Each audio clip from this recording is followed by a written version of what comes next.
সম্পর্কগুলো যেন থাকে মমতায় ঘেরা।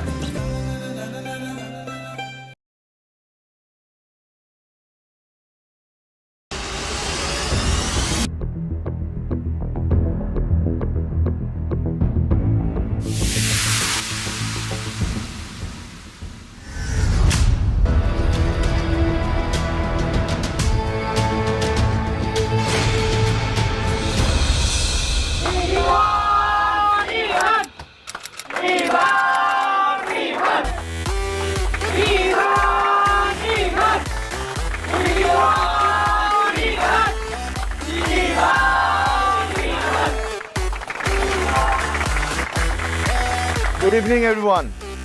Welcome to Ivan Stand-Up Comedy Show, which is basically me, Ivan. আপনারা এখানে সবাই আমাকে চেনেন? হাত তুলেন তো, কে কে চেনেন? না ওয়েট, কে কে আমার শো আগে দেখেছেন তারা হাত তুলেন। ভেরি গুড, অলমোস্ট সবাই। শুধু আপনি আমার শো আগে কখনো দেখেন নাই। কি নাম আপনার? রাইহান। রায়হান। তো রায়হান, আপনি ফার্স্ট টাইম আমার শো দেখতে আসছেন। ট্রাস্ট মি ব্রাদার, আজকের পর আপনি আপনার বাপের পকেটের টাকা চুরি করে হলো আমার নেক্সট শোর টিকিট কেটে আমাকে দেখতে আসবেন। আচ্ছা বলেন তো, ডিম আগে আসছিল নাকি মুরগি আগে আসছে? ডিম ডিম ডিম এটার উত্তর আজ পর্যন্ত কেউ এক্স্যাক্টলি দিতে পারে নাই।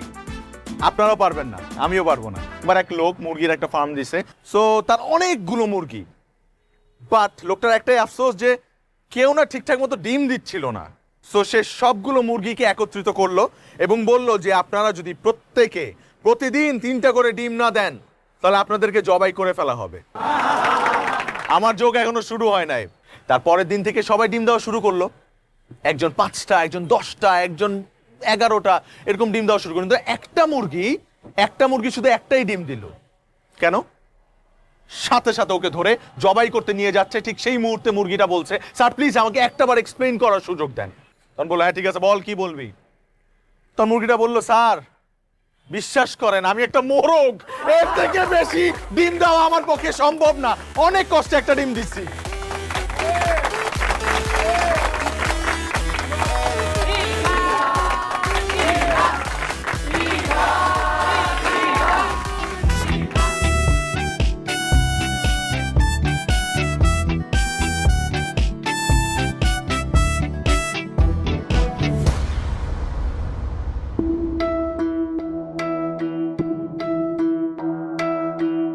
ভাইয়া কেমন আছেন? ভালো আছি, থ্যাংক ইউ। আচ্ছা ভাইয়া, আপনি এই যে বাংলাদেশের একজন স্ট্যান্ড আপ কমেডিয়ান হিসেবে প্রথমবার কানাডাতে শো করতে যাচ্ছেন, এটাতে আপনার অনুভূতিটা কি আসলে? অনুভূতি তো বলে বোঝাতে পারবো না। I think it's gonna be a lovely experience because I am the first Bangladeshi stand up comedian যে হচ্ছে কানাডাতে শো করতে যাচ্ছে। এবং আমার কাছে মনে হয় যে এটা আমার, এক্সকিউজ মি, আরে ভাই আপনি কি বুঝতে পারছেন আপনার ফোনটা আমি বারবার কেটে দিচ্ছি, তার মানে আমি বিজি আছি? আপনি বারবার আমাকে কল দিচ্ছেন কেন? আশ্চর্য, সেন্স নাই নাকি আপনার? আপনি টেক্সট করেন, আপনার যদি খুবই ইম্পর্টেন্ট হয় তাহলে আপনি টেক্সট করেন, আমি রিপ্লাই দিব আপনাকে। আমি ভাইয়া না, আমি আপু। আর আমার হাতে সময় খুব কম।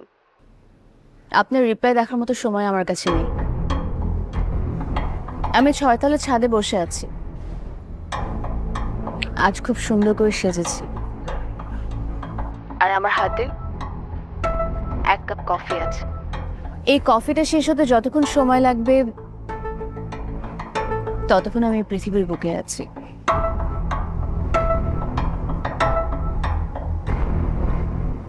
কফিটা শেষ হওয়া মাত্রই আমি 6তলা থেকে লাফ দিব। হোয়াট? আপনার সেন্স অফ হিউমার তো খুবই ভালো, ইনফ্যাক্ট আমার থেকেও ভালো। আপনার তো উচিত স্ট্যান্ড আপ কমেডি করা, দর্শকের ভালো রেসপন্স পাবেন। আপনার কি মনে হচ্ছে আমি কমেডি করছি? জি, এবং আমার মনে হয় আপনি খুব বাজে কমেডি করছেন। আপনার মাথায়ও সমস্যা আছে। Trust me, I'm not lying. Goodbye. What? শোনেন আপনি, হ্যালো, জি ভাইয়া, অনুভূতিটা? What the hell? ভাইয়া অনুভূতিটা হ্যাঁ অনুভূতিটা ভাইয়া কিসের অনুভূতি? এই যে কানাডাতে শো করতে যাচ্ছেন। আমি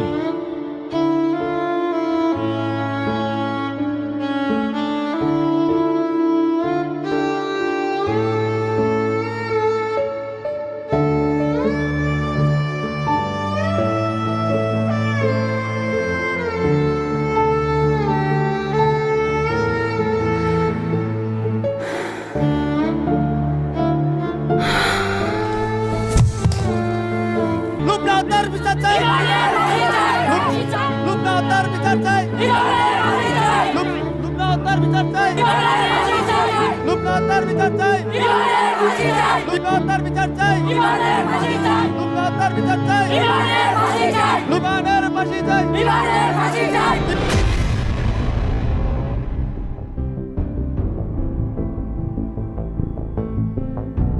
তাহলে ইভান সাহেব, আপনি এই মেয়েটাকে চেনেন না? না, আমি মেয়েটাকে চিনি না, ও তাই কখনো দেখিও নাই। শিওর? Over sure. দেখুন ইভান সাহেব, বাংলাদেশ পুলিশ এখন কতটা অ্যাডভান্স টেকনোলজি ব্যবহার করে আপনার বোধহয় ধারণাই নেই। এনিওয়ে, আমি আপনাকে একটু হেল্প করি। দেখুন তো এই ছবিটা চিনতে পারেন কিনা?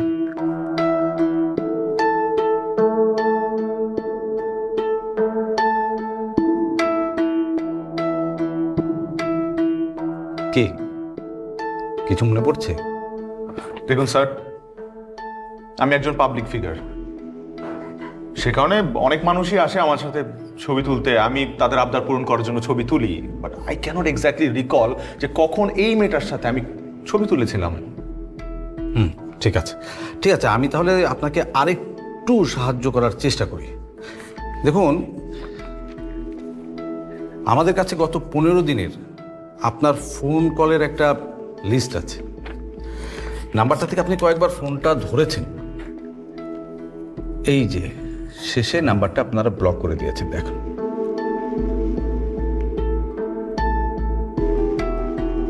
কি আশ্চর্য, আমার কাছে বিভিন্ন সময় কল আসে, আমাদের তো আর এজেন্ট নাই, তো ডিরেক্ট কল আমাদেরকেই দেয়, নাম্বার ম্যানেজ করে ফেলে, সময়ের কোনো ঠিক ঠিকানা নাই, রাত বিরাতে ফোন দেয়, উদ্ভট উদ্ভট কথাবার্তা বলে, তো ডিস্টার্ব ফিল করে হয়তো বা ব্লক করে দিয়েছি। এখন এই নাম্বার কি আর মুখস্থ করে বসে আছি নাকি আমি? ওহো, আমি তো ভুলেই গিয়েছিলাম, আপনি তো আবার পাবলিক ফিগার, আপনাকে মানুষ ফোন দিতেই পারে, আপনি ডিস্টার্ব হতেই পারেন, আপনি নাম্বার ব্লক করে দিতেই পারেন, কিন্তু আপনি কি জানেন এই নাম্বারটা কার? কার? এই নাম্বারটা হচ্ছে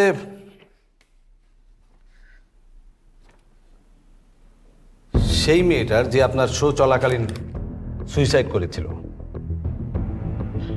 ও, আপনাকে তো আসল খবরটাই দেওয়া হয়নি। ওই মেয়েটা 3 মাসের প্রেগনেন্ট ছিল। হোয়াট? ইভান সাহেব, আমি খুব মানে অনেস্ট টাইপের লোক, আমি খুব চেষ্টা করি মানুষকে সাহায্য করার জন্য। আপনি আমাকে সত্যটা বলুন, আমি হয়তো আপনাকে হেল্প করবো, আদারওয়াইজ আমি কিন্তু কথা। Excuse me, officer. You cannot talk to him like this.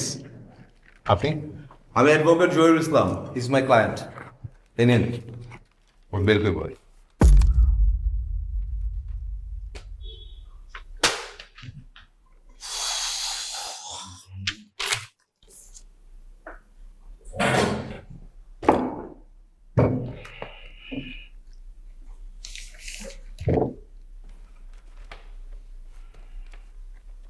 Ivan সাহেব,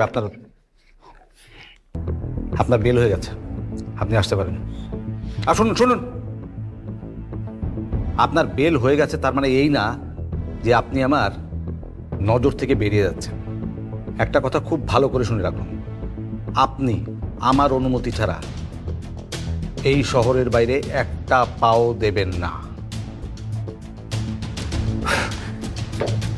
স্যার, আপনি শুনে খুব খুশি হবেন যে I am the first stand up comedian যার নামে কানাডাতে একটা শো হচ্ছে।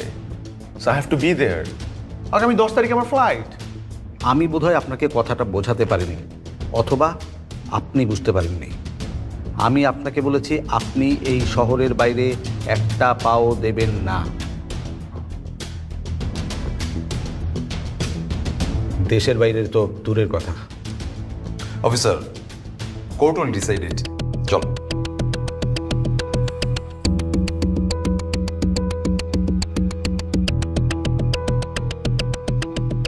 ভাবনার জগতে সব সম্ভব। ধরুন আপনি ভাবলেন আপনি ফিরনি খাবেন, ফিরনি হাজির। এটা কিন্তু ভাবনা না, একদম রিয়েল। তীর ফিরনি, এত সহজে এত মজার ফিরনি ভাবা যায়?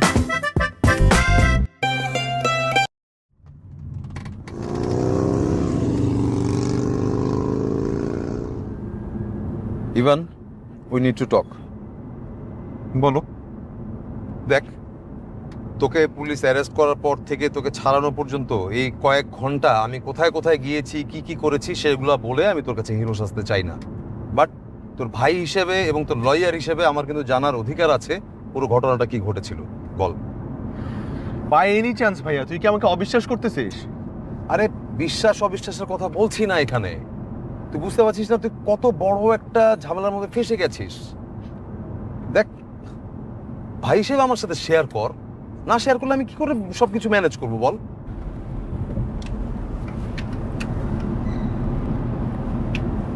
ভাইয়া ছোটবেলা থেকে এখন পর্যন্ত আমি কোন জিনিসটা তোর কাছে লুকাইছি বল?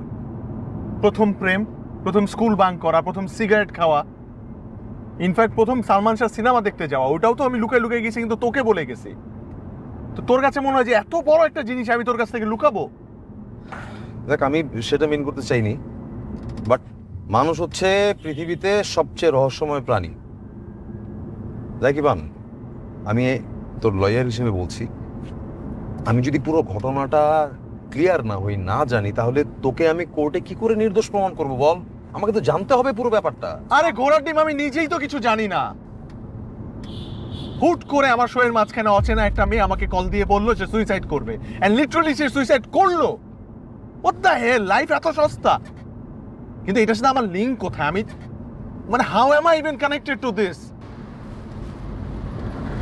And you know what's the worst part?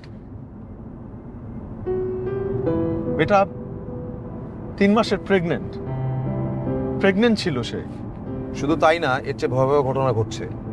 তুই কি জানিস অনলাইনে তোর নাম লিখে সার্চ দিলে পপুলারে তুই সবচেয়ে টপে আছিস এখন? হ্যাঁ, তোর আশেপাশে কোনো ফিল্ম স্টার নেই, কোনো ক্রিকেট স্টার নেই, অ্যান্ড ইভেন সোশ্যাল ইনফ্লুয়েন্সারও নেই। বাহ, তাহলে তো তোর খুশি হওয়ার কথা। কারণ আমি সারা জীবন কন্টেন্ট বানাই, যেটা করতে পারি না সেটা রাতারাতি হয়ে গেল। ভাইয়া, negative marketing is also marketing. না রে, এ ধরনের কথা বলিস না। তুই জানিস না কত ভয়াবহ দিকে যাচ্ছে পুরো বিষয়টা। অলরেডি প্ল্যান করে ফেলেছে মানুষজন, আগামীকাল প্রেস ক্লাবের সামনে মানববন্ধন করবে, তোর বিচার চাই বলে ঘেরাও করবে। হোয়াট? আমি বলেছি মুশকিলে, কি হবে। শোন, সামনে ডান দিকে চলে যা। ডানে যাবো কেন? ডানে তো আমার বাসা না। হ্যাঁ, ডানে আমার বাড়ি। কারণ তুই তোর বাড়িতে যাচ্ছিস না আমার বাড়িতে যাচ্ছিস। তোর বাড়ির সামনে কয়েকশো মানুষ ঘিরে রেখেছে, তোকে পেলে একটা আক্রমণ করে বসবে। বুঝতে তো পারছিস না কত ভয়াবহ অবস্থার মধ্যে আছিস। শোন, আগামী কয়েকটা দিন আমার বাসায় গৃহবন্ধু হিসেবে থাকতে হবে তোর, কিছু করার নেই। Yes, I mean it, please গো।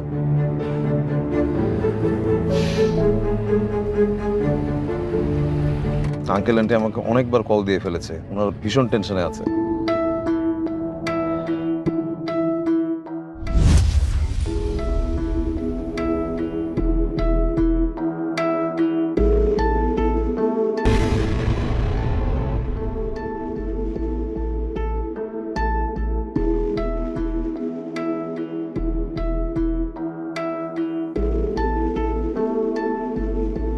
কেন করলে এরকম? আমার অপরাধটা কি ছিল? তুমি নিজের জীবনটা শেষ করলে, সাথে আমারটাও শেষ করে দিয়ে গেলে। আমি অনেকবার তোমার সাথে কথা বলার চেষ্টা করেছি, অনেকবার যোগাযোগ করার চেষ্টা করেছি, কিন্তু পারিনি। তুমি যদি একটাবার আমার সাথে কথা বলতে তাহলে হয়তো অজানা কাজ করে।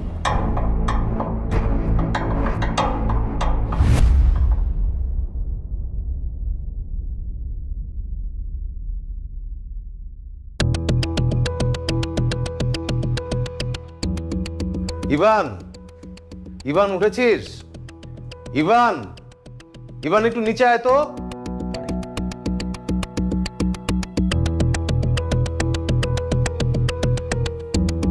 আসসালামু আলাইকুম। ওয়ালাইকুম সালাম। উনি কে? বয় আরে দারোয়ান সকাল থেকে কয়েকবার ইন্টারকম কল দিছে, এক লোক নাকি আমার সাথে দেখা করতে চায়, মানে উনি। তো আমি ফার্স্টে বলছিলাম যে আমি এখন পারবো না, ব্যস্ত আছি, পরে। তো উনি নাকি অনেক অনুরোধ করছে। পরে আমি নিচে নামলাম, নামার পরে ওনার কাছে শুনলাম উনি আসলে আমার সাথে দেখা করতে চায় না, দেখা করতে চায় তোর সাথে। কি যেন নাম ভাই আপনার? মন্টু মিয়া। হ্যাঁ, মন্টু মিয়া। পরে অনেক করে ধরলো, দেন আমি উপরে নিয়ে এলাম। তো অনেক আগেই এসছি, কিন্তু তুই ঘুমোচ্ছিলি দেখে তোকে ডাকিনি। কেন আসছেন মন্টু মিয়া? স্যার, আমার যেন এই জিনিসটা আপনার দেওয়ার জন্য আমাদের দায়িত্ব দিচ্ছে। এই জিনিসটা আপনার কাছে দিতে আসছি, আপনি এটা দেন। কোন আম্মা জানি? লোক নাম দেন।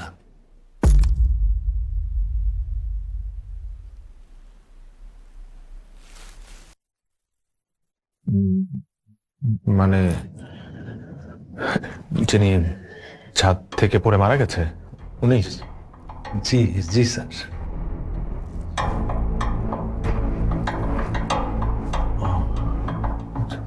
আপনি কিভাবে চেনেন ওনাকে? আমি ধরে স্যার ভালো করে চিনি স্যার, অনেক দিন ধরে চিনি স্যার। ও সম্ভব ভালো একজন মানুষ ছিল স্যার। আমারে খুব মায়া করতো স্যার। আম্মা জান হঠাৎ করে আমার ফোন দিল, আপনি কই, তাড়াতাড়ি আমার হোস্টেলের সামনে আসেন। আমি স্যার তার ফোন পায়া সঙ্গে সঙ্গে চলে গেছি।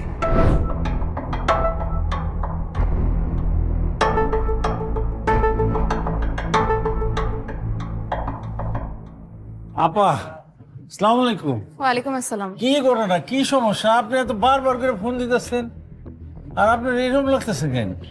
কোনো ঝামেলা হয়েছে আপা? আমার একটা কাজ করে দিতে পারবেন? কি যে কোন, আপনি কইবেন কাজের কথা? আরে আপনার লেগে আমার জীবন দিতে পারি।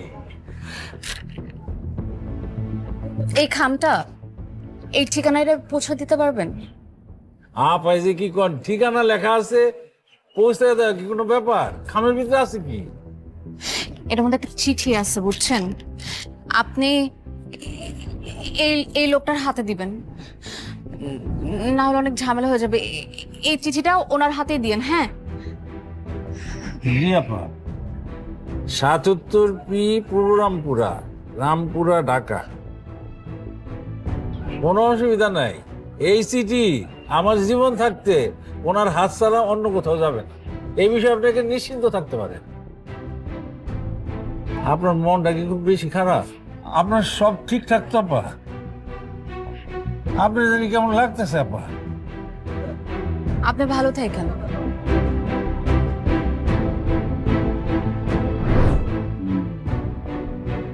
তা তো বুঝলাম, কিন্তু মন্টু মিয়া, জি।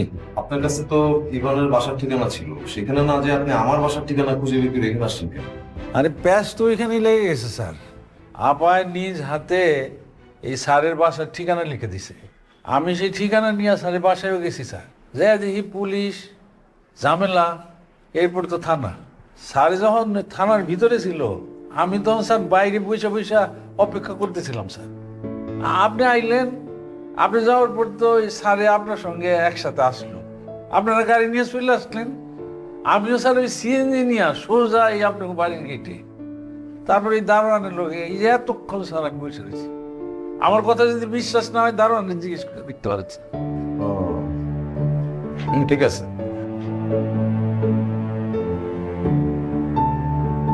আচ্ছা মন্টু মিয়া, জি। আপনাকে যদি পরবর্তীতে কোনো কাজে দরকার হয়, তাহলে আপনার সাথে যোগাযোগ করার ব্যবস্থা কি? জি স্যার।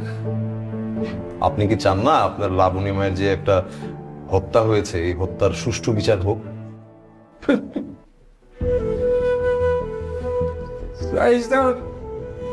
একশো বার চাই, হাজার বার চাই, এরকম একজন সৎ মানুষ, এরকম একজন ভালো মনের মানুষ এইভাবে সে মরবে কেন স্যার?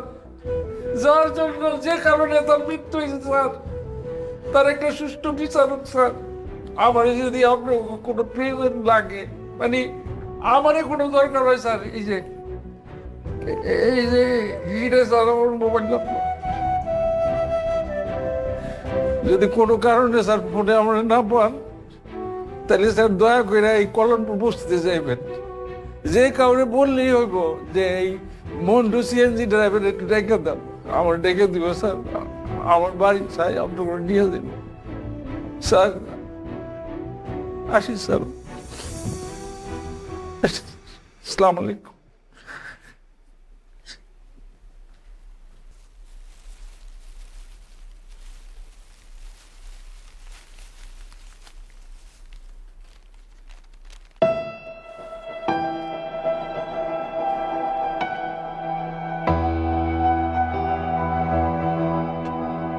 ডায়েরির ছেঁড়া পাতাগুলো যদি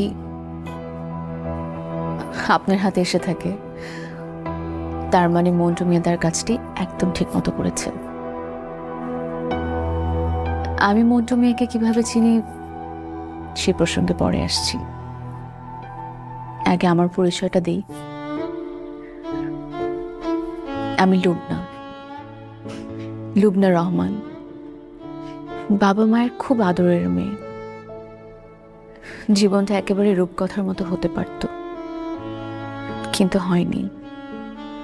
ওই যে বলে না, মানুষের জীবনে সুখ সয় না। হঠাৎ আমার জীবনটা কেমন যেন এলোমেলো হয়ে গেল।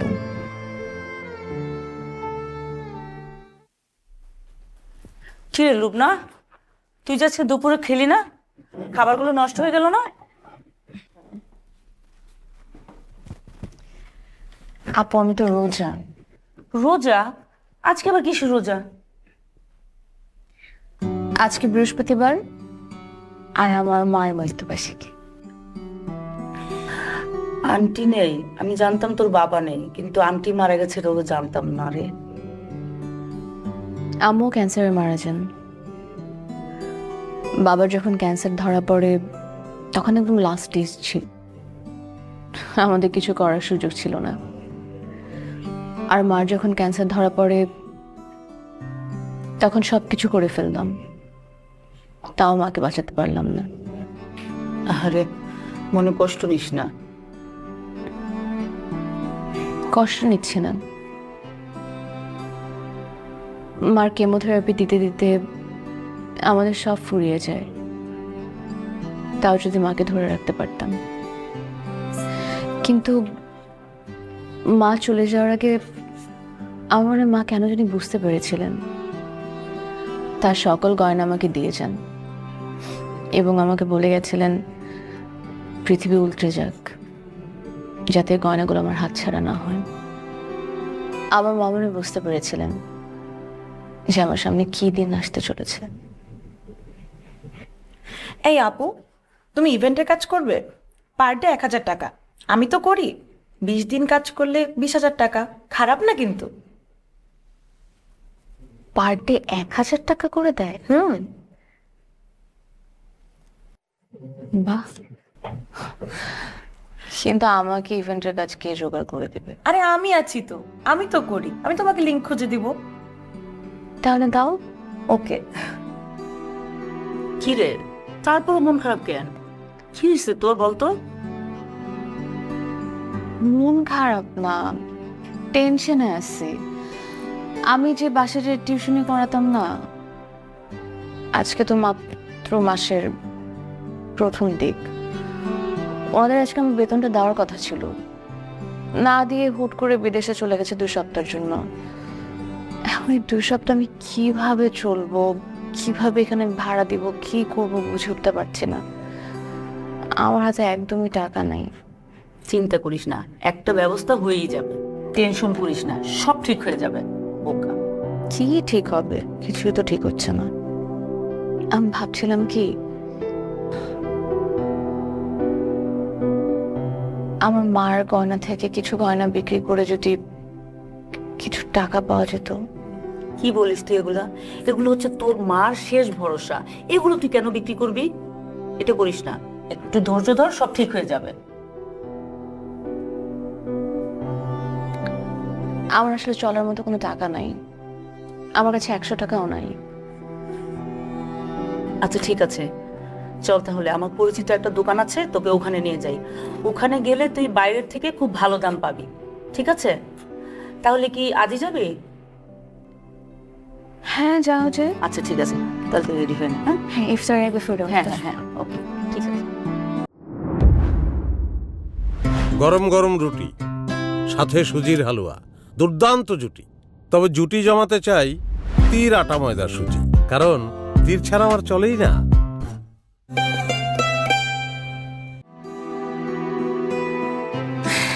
থ্যাংক ইউ আপু, তুমি না হলে আমি এত বেটার ডিল, এত ভালো প্রাইসে কখনো এটা বিক্রি করতে পারতাম না। আমি তো তোকে আগেই বলেছিলাম যে এই দোকানে সেল করলে তুই ভালো প্রাইস পাবি, সেজন্যই তো আমি ওখানে নিয়ে গিয়েছিলাম তোকে।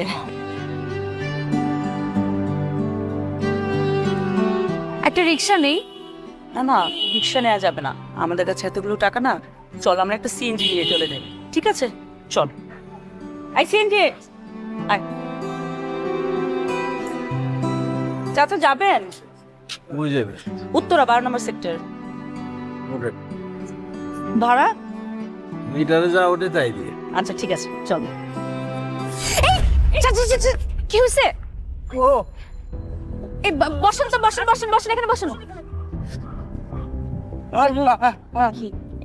কি হলো? নেন পানি, নেন পানি। তো চাচা একটু আপনি ঠিক আছে? পানি খান তো। চাচা এরকম আপনি অসুস্থ, আপনি বাসা থেকে বের হয়েছেন কেন? আমার একটা বিপদ, আমার একটা মেয়ে সেই ইউনিভার্সিটিতে অনার্স ফাইনাল ইয়ারের পরীক্ষা দিব, 3 বছরের সেমিস্টার বাকি। স্যার ঘরে অনেক অনুরোধ করছি, ইউনিভার্সিটিতে অ্যাপ্লিকেশন করছি, বলছে 20,000 টাকা লাগবো, তা নইলে আমার মেয়েকে পরীক্ষা দিতে পারবো না। আমি টাকা জোগাড় করতে পারি নাই, এই টেনশনে আমার মাথা ঠিক নাই, আমার খাওয়া নাই, ঘুম নাই, আমি পাগলের মতো হয়ে গেছি।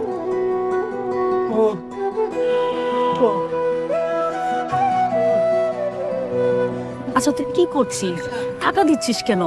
আচ্ছা ফ্রড হতে পারে, আমরা তো নাকি চিনি না। আজকাল কত রকমের ফ্রড হচ্ছে না চারিদিকে। একজন বাবা তার বাচ্চার পরীক্ষার ফিস নিয়ে কখনো মিথ্যা কথা বলবে না, আর পরীক্ষার ফিস না দিতে পারার কষ্ট আমার থেকে ভালো তো জানবে। তোকে নিয়ে আর পারা গেল না, কিন্তু তুই চলবে কি করে? সব টাকাই তো দিয়ে দিচ্ছিস। আল্লাহ একটা পথ বন্ধ করে দিলে 10টা পথ খুলে দেয়।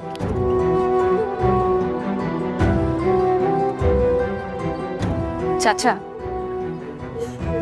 চাচা এখানে 20,000 টাকা আছে, আপনি আপনি মেয়ের ফিসটা দিয়েন।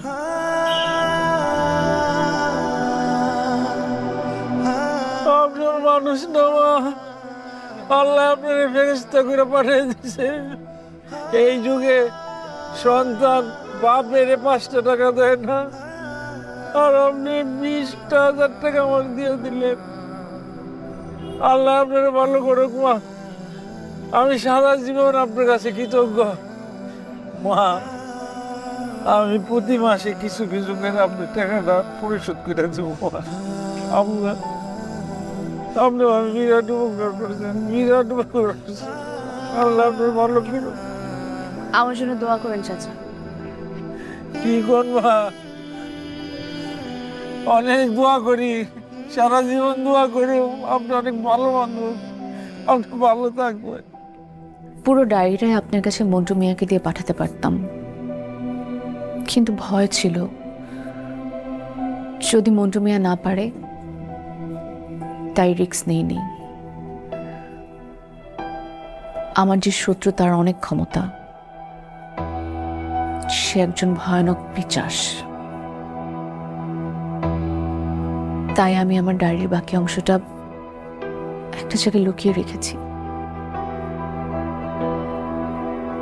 আপনাকে একটা ক্লু দিচ্ছি, মনে করেন এটা একটা ধাঁধা।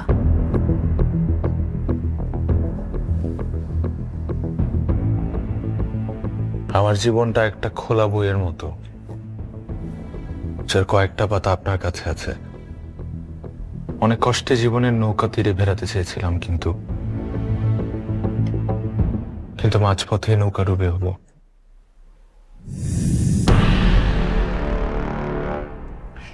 ইভান, আগামত হতে কিছু বুঝলাম না রে। আমিও না। এক কাজ করি, ওই মন্টু মিয়াকে পুলিশে ধরাই দিই। পুলিশের পেদানি খেলে সে আরো কি কি জানে সব বের হয়ে আসবে। না, এখনই না। আর আমার মনে হয় না এই লোকের থেকে বেশি কিছু একটা জানে। হিমে সব রহস্য নিজের সাথে নিয়ে গেছে, আর আমার জন্য রেখে গেছে কিছু সূত্র।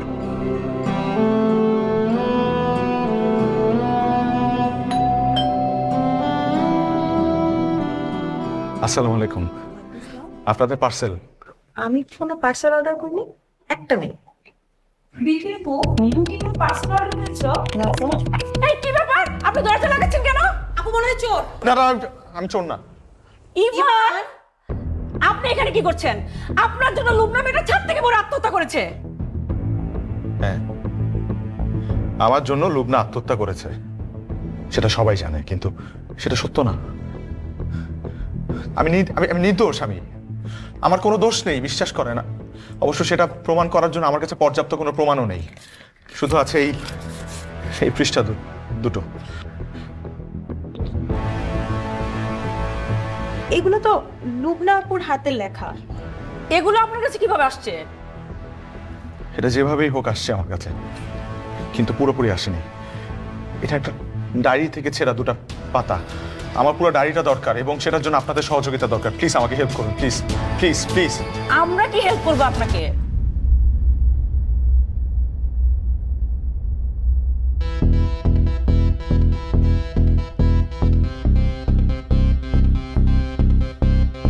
ইভান, আমি আপনাকে আগেই বলেছিলাম এখানে আপনি কিছুই পাবেন না। পুলিশ এসে সবকিছু নিয়ে গেছে।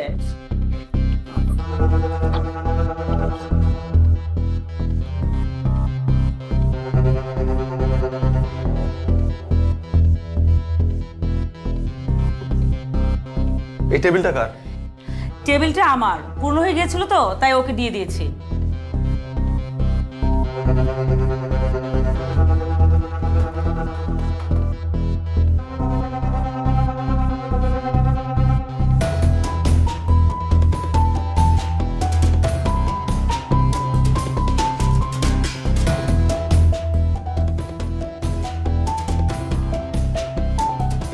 এই বইটা কার? এটা লুবনার। আপনাকে একটা ক্লু দিচ্ছি। অনেক কষ্টে জীবনের নৌকা তীরে ভেড়াতে চেয়েছিলাম, কিন্তু মাঝপথে নৌকা ডুবে হবো। পুলিশ এই বইটা নেয় না কেন? পুলিশ বই নেয়নি, ফোন, ল্যাপটপ আর কিছু জিনিসপত্র নিয়ে গেছে ওর।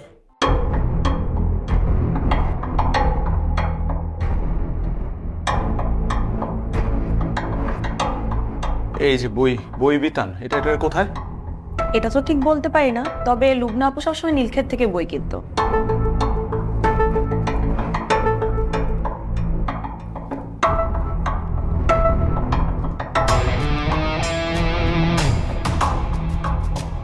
দর্শক, সারা দেশে বয়কট ইভানের ফেসে উঠেছে সারা দেশ।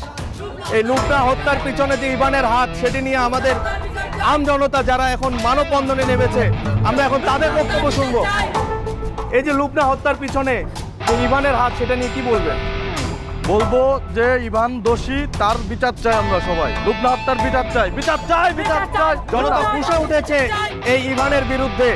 এই ইভানের শেষ পরিণতি কি হয় সেটি জানতে এই তাজা খবরের সাথেই থাকুন। বিচার চাই, বিচার চাই, লুবনা হত্যার বিচার চাই, বিচার চাই, বিচার চাই, লুবনা হত্যার বিচার চাই, বিচার চাই, বিচার চাই, লুবনা হত্যার বিচার চাই, বিচার চাই, বিচার চাই, লুবনা হত্যার বিচার চাই।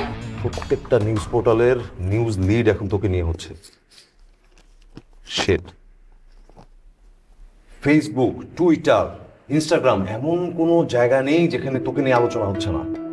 প্রত্যেকটা নিউজ পোর্টালের হেড নিউজ তোকে নিয়ে হচ্ছে। প্রায় 11,72,000 মানুষ পিটিশন দিয়েছে তোর ফাঁসি চায়, আর 5 লক্ষর উপর লোক পিটিশন দিয়েছে যে তোকে রেপিস্ট হিসেবে প্রমাণ করা হোক। চিন্তা করতে পারিস? অসুবিধা নেই, তুই তো সেলিব্রিটি মানুষ, তোকে নিয়ে তো এরকমটা হবেই।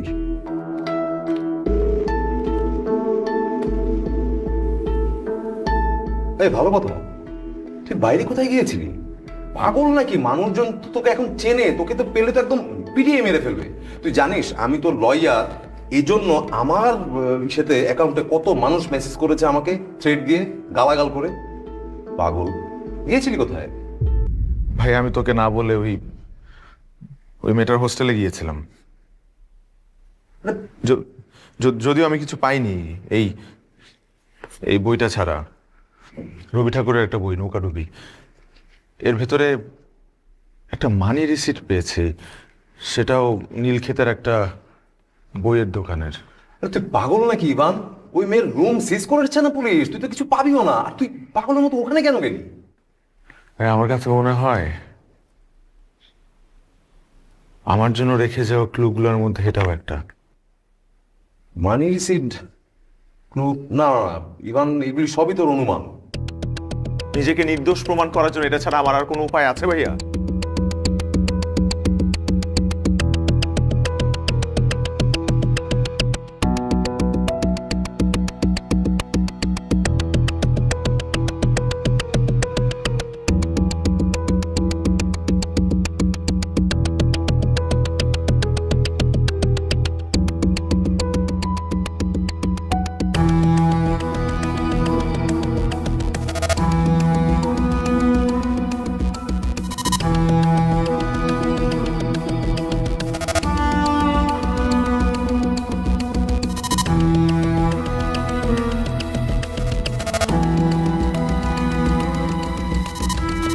ভাই আমার বইগুলো দেন।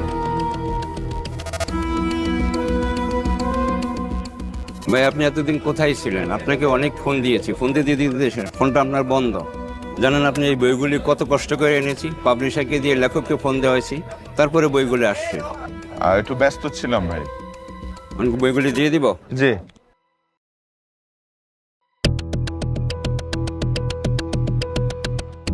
এই যে প্যাকেট ফ্লোরেই আছেন।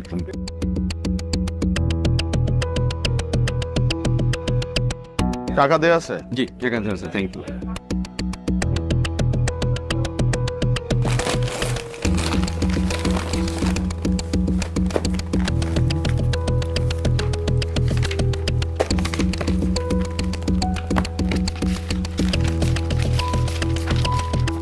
ভালো করে দেখো না। আরে কোথাও কিছু নেই, দেখ। আমি বললাম না সবই তোর অনুমান। খামাখায় এত রিস্ক নিয়ে তুই বারবার বাইরে যাচ্ছিস। না ভাইয়া, সব আমার অনুমান না। মেয়েটা আমাকে শুধু শুধু ওখানে পাঠায়নি, কারণ ও খুব ভালো করেই জানতো যে যেই ক্ষমতাবান লোকটার কথা সে বলছে তার মানুষগুলো সব জায়গায় ছড়িয়ে ছিটিয়ে আছে। এই কারণে সে আমাকে ছোট ছোট ক্লু দিচ্ছে, ক্লু দিয়ে আমাকে ইনস্ট্রাকশন দিচ্ছে।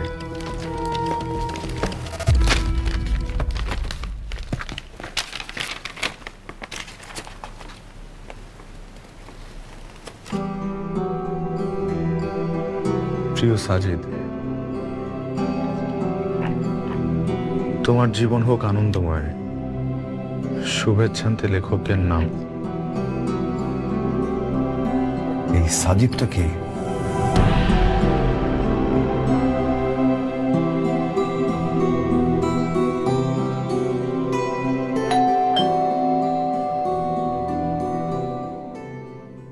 সাদি, আমি আপনাকে চিনতে পেরেছি। ম্যাডাম বলেছিল আপনি আমাদের বাসায় আসবেন। ও ম্যাডাম এগুলো আপনাকে দিতে বলেছিল। আর আপনার ভিডিও আমি অনেক দেখি, আপনি অনেক ফানি। Thank you.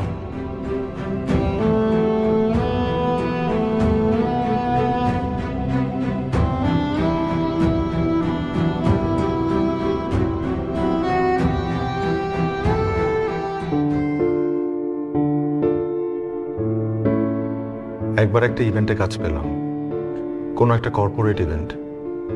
সেখানে ভলান্টিয়ার লাগবে শুনলাম, এবং শুনলাম সেখানে আপনিও আসবেন। আমি যে শুনে কি খুশি হয়েছিলাম আপনি ভাবতেই পারবেন না যে আমি আপনার কত বড় একজন ফ্যান। আমি যখন প্রচণ্ড ডিপ্রেশনে থাকি তখন আপনার ভিডিওসগুলো দেখি আর খুব হাসি, মনটাই ভালো হয়ে যায়। সেখান থেকে একটু শক্তি পাই আমি নতুন দিনের নতুন যুদ্ধকে জয় করার। একবার একজনের খুব দাঁত ব্যথা, সো দাঁতে পোকা হয়েছে, সারা রাত ঘুমাতে পারে না, পরের দিন ডাক্তারের কাছে গেছে। তারপর ডাক্তার মানে হাতুড়ে ডাক্তার আর কি। তো ডাক্তার বললো আপনি আগামী 4 দিন শুধু দুধ কলা খাবেন, 5ম দিন থেকে শুধু দুধ খাবেন। সো ডাক্তারের কথা মোতাবেক সে শুধু দুধ কলা খেলো। 5ম দিন গিয়ে সে শুধু দুধ খেলো এবং পোকা তার দাঁত থেকে বের হয়ে তাকে জিজ্ঞেস করছে, কিরে আজকের বিস্কুট নাই? সেই ঘটনা আপনার সাথে ঘটেছে? আপনার সাথে, আপনাদের কারোর সাথে ঘটেছে?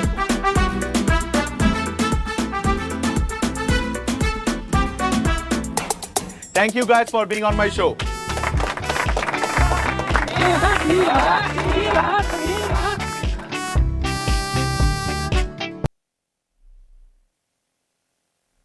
সম্প্রতি একটা ঘটনা খুবই ভাইরাল হয়েছে, আপনারা নিশ্চয়ই জেনেছেন। একটা ছেলে আর একটা মেয়ে, ওরা দুজন আসতে পারি ভাইয়া? ভাইয়া অ্যাকচুয়ালি আমি হচ্ছে এই ইভেন্টের একজন ভলেন্টিয়ার। তার থেকে বড় কথা হচ্ছে আমি আপনার বিশাল বড় ফ্যান। আপনার কাজে আমার কি ভালো লাগে, আমি আপনার কোনো শোই মিস করি না। আপনার লাইভ শো, সব শো আমি অনেক অনেক বেশি দেখেছি। আর সবচেয়ে বড় কথা হচ্ছে আজকে আপনাকে দেখে আমার খুবই ভালো লাগছে। আপনি যদি কিছু মনে না করেন একটা ছবি তুলতে পারি প্লিজ? হ্যাঁ অবশ্যই অবশ্যই। Thank you.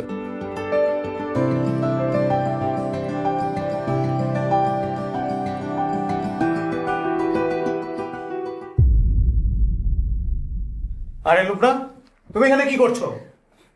যাও বাইরে যে ওয়েট করো, তোমার সাথে আমার ইম্পর্টেন্ট কথা আছে। জি আসি ভাইয়া। চিন চিন, ছবি তুলতেছিল। ইভান ভাই, এই যে আপনার পেমেন্টটা। থ্যাংক ইউ ভাই, আজকের পারফরমেন্সটা আপনার জোশ ছিল ভাই, পুরা ফাটাইয়া দিছেন ভাই। Thank you. আপনারা ইন্সপায়ার করলে সামনে আরো ফাটাই দেবো। ফাটাই দিবেন মানে এই সপ্তাহ পরের সপ্তাহ দুইটাই বুকড আপনার জন্য। আর আজকের স্পন্সর কে ছিল জানেন ভাই? না। সাদেক সিদ্দিকী ভাই। তার নজর কারো দিকে পড়লে সে উপরে উঠে। আর উনি তো আপনার হিউজ প্রশংসা করছে, সে তো আপনার হিউজ ফ্যান হয়ে গেছে ভাই। আজকে আপনার কাছে এসে মিট করতে চাইছিল ভাই। হ্যাঁ নিয়ে আসেন না ওনাকে, নিয়ে আসেন। আরে ভাই, বড় লোকের বড় লোকই কারবার, বুঝেন না? খাইয়া হাই হয়ে আছে। কই হয়ে আছে? খাইয়া হাই হয়ে আছে। ও হাই হয়ে আছে? জি জি জি। ভাই আপনার প্রোগ্রামটা কিন্তু ভালো ছিল ভাই। তাহলে আসি ভাই, আসসালামু আলাইকুম। ওয়ালাইকুম আসসালাম। হাই হয়ে আছে, কই হয়ে আছে?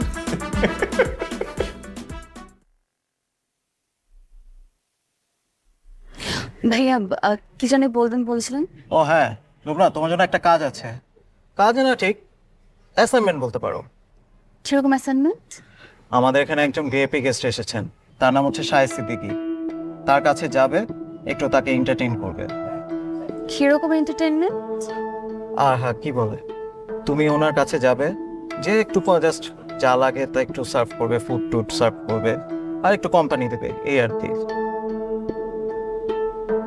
ভাই আমি একা যাব? তো তুমি তো একাই যাবে, তোমার সাথে আবার কে যাবে? আর তুমি কি আমাকে মানে উল্টাপাল্টা লোক মনে করতেছো নাকি? শোনো, তুমি কিন্তু আমার বোনের মতো, আর ভাই কখনো কি বোনের সর্বনাশ করতে পারে? ভয়ের কিছু নেই, তুমি যাও। না না, এভাবে ভাবছি না। মানে আমি তো আজকে প্রথম, আর আমি কখনো ইভেন্টের কাজ করিও নি, তাই যদি কোনো ভুল হয় তাই ভয় পাচ্ছিলাম।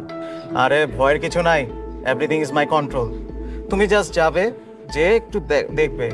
আর শোনো, উনি হচ্ছেন আমাদের ইভেন্টের স্পন্সর, আর ওনার খেয়াল রাখবে না তো কার খেয়াল রাখবা? শোনো, ওনার থেকে যেন কোনো কমপ্লেন যেন না আসে। আর ওনার যদি একটা কমপ্লেন আসে তাহলে কিন্তু তোমারও টাকা আসবে না, আমারও টাকা আসবে না। সেটা মাথায় রেখে কাজ করবে, ঠিক আছে? যাও। এই নাজিয়া,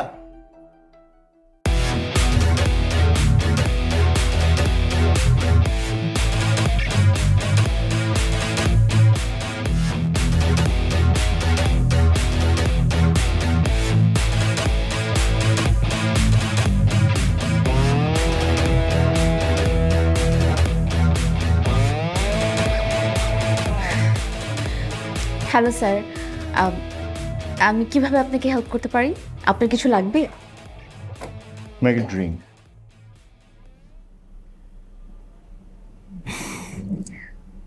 সরি স্যার, আমি তো ড্রিঙ্ক বানাতে পারি না। আমি একজন ওয়েটারকে ডেকে দিচ্ছি। তুমি চাইলে আমি তোমাকে হেল্প করতে পারি। 1 cube ice and alcohol. Sir আমি আগে আসলে কখনো বানাইনি।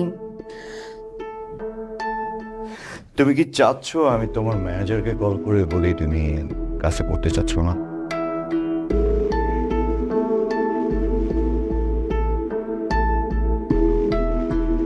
স্যার আমি বানিয়ে দিচ্ছি।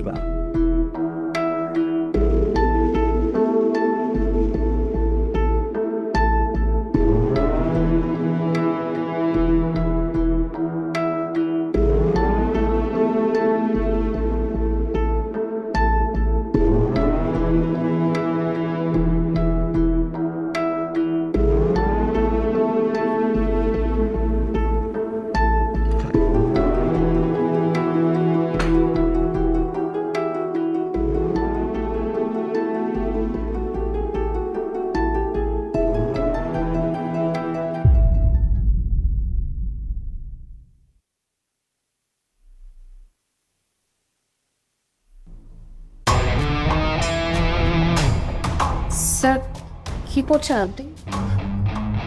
তোমাকে আমার অনেক ভালো লাগছে, তোমাকে চেকানো ওয়েতে আমি চাই। স্যার আপনি বুঝতে পারছেন না, আমি এ ধরনের মেয়ে না sir. You are very pretty girl. Sir please, sir কি করছেন আপনি? Please leave my hand. তুমি যেতে চাও? ট্রাই করে দেখতে পারো, কিন্তু দরজা লক করো। তোমাকে কেউ বাঁচাতে আসবে না, হ্যাঁ তুমি আর আমি ছাড়া কেউ না। You can try. ট্রাই করতে চাও? যাও। Sir please, sir sir please just leave me, sir just leave me, just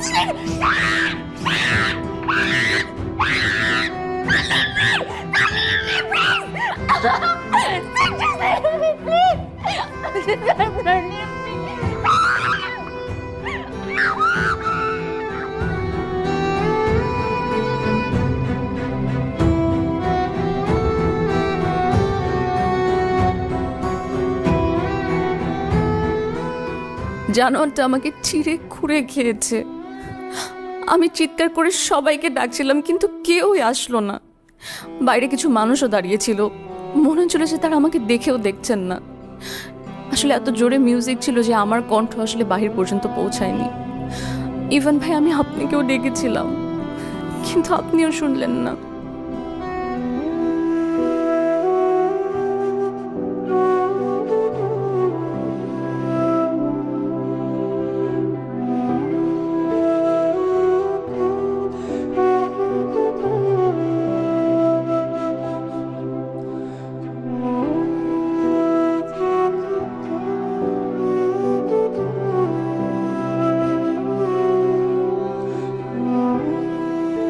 যে ঘটনা ঘটেছে সেটা যাতে ফ্ল্যাশ আউট না হয়, তোমার ভালোর জন্য বলতেছি।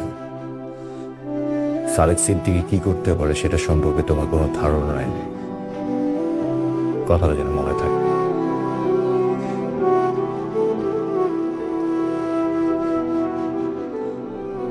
আমার এই ডায়েরি যদি আপনি পেয়ে থাকেন তবে এটাই ছিল আমার গল্প।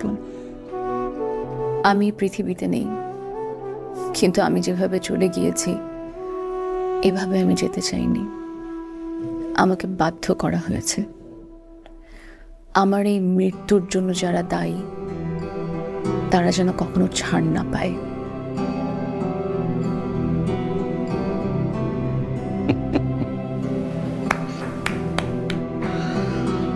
ইভান সাহেব, আপনি তো অসাধারণ কন্টেন্ট ক্রিয়েটর,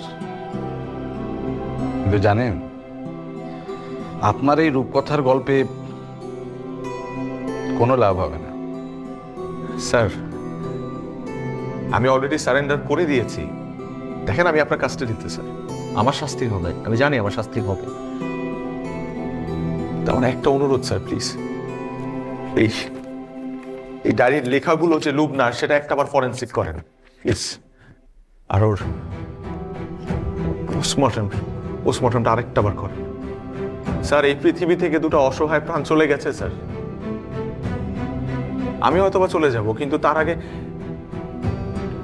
একটা রিকোয়েস্ট আপনার কাছে, প্লিজ স্যার।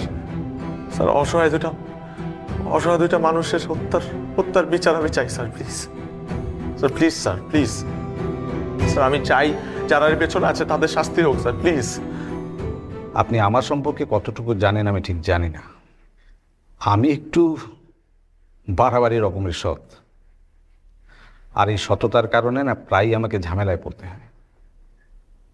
দেখি আমি আপনার জন্য কি করতে পারি। যদি আপনি নির্দোষ হন তাহলে আপনার কাছে যেতে হলে আমাকে হয়ে আপনার কাছে যেতে হবে। কিন্তু ইভান সাহেব, যদি আপনি গিলটি হন তাহলে আমি হচ্ছি আপনার সব চাইতে বড় শত্রু। স্যার, এত বড় রাঘব বলতে আপনি ধরতে পারবেন? সৎ পুলিশের ক্ষমতা সম্পর্কে আপনার কোনো ধারণাই নাই। আর আমার কথা যদি বলেন, বয়স যথেষ্ট হয়েছে, বিয়ে শাদিটা করা হয়নি, বাবা মা নেই, ভাই বোন যারা আছে তারা বিদেশে সেটেল। বুঝতেই পারছেন আমার কোনো পিছু টান নেই। আর যাদের কথা বলছেন তারা কি করবে? মেরে ফেলবে তো, এর চেয়ে বেশি তো কিছু পারবে না। কিন্তু আমার কাছে সবার আগে দেশ, সবার আগে কর্তব্য। আর যদি আমি মরি,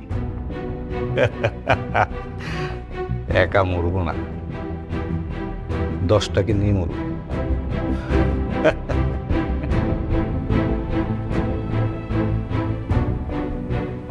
থ্যাংক ইউ স্যার। আসসালামু আলাইকুম, আমি ইভান,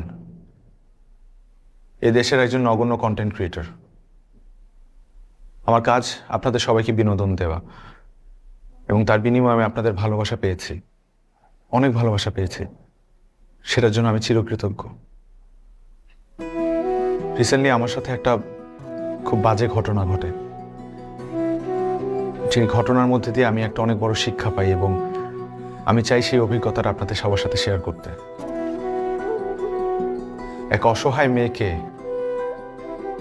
একজন নরপশু তার পাশবিক লালসার শিকার করে, এবং যেটার কারণে মেয়েটা সুইসাইড করতে বাধ্য হয়। এবং সেই ঘটনায় আমাকে চক্রান্ত করে ফাঁসিয়ে দেওয়া হয়েছিল, কিন্তু সত্য বেশি দিন চাপা থাকে না। বাকি ঘটনা তো আপনারা সবাই জানেন। কিন্তু এই ঘটনার মাধ্যমে আমি অনেক কিছু শিখতে পেরেছি, বুঝতে পেরেছি যে আপন মানুষ ছাড়া এ সময় আসলে পাশে কেউ থাকে না। আপনাদের সাথে আমি কিছু কথা শেয়ার করতে চাই।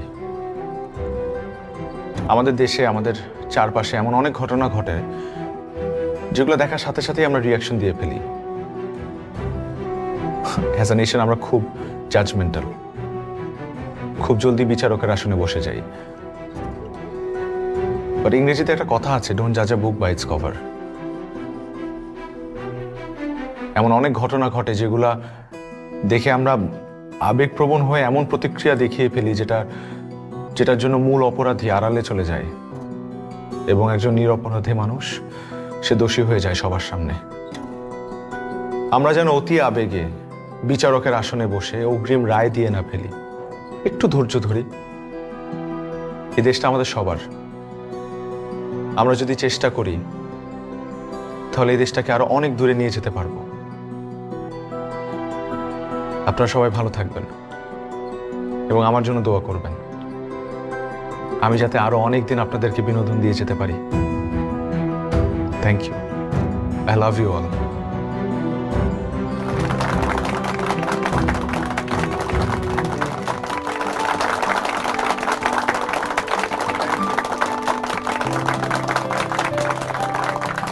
Thank you, thank you so much.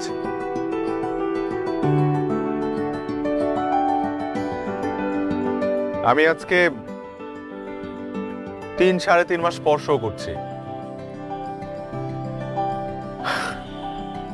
এই প্রথম দিনের মতো মনে হচ্ছে। প্রথম দিন যেমন নার্ভাস ছিলাম, ঠিক সেরকম নার্ভাস লাগে।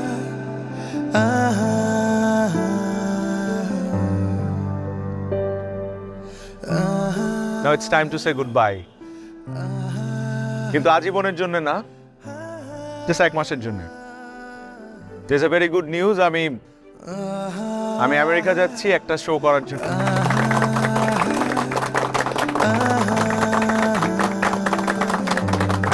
Thank you.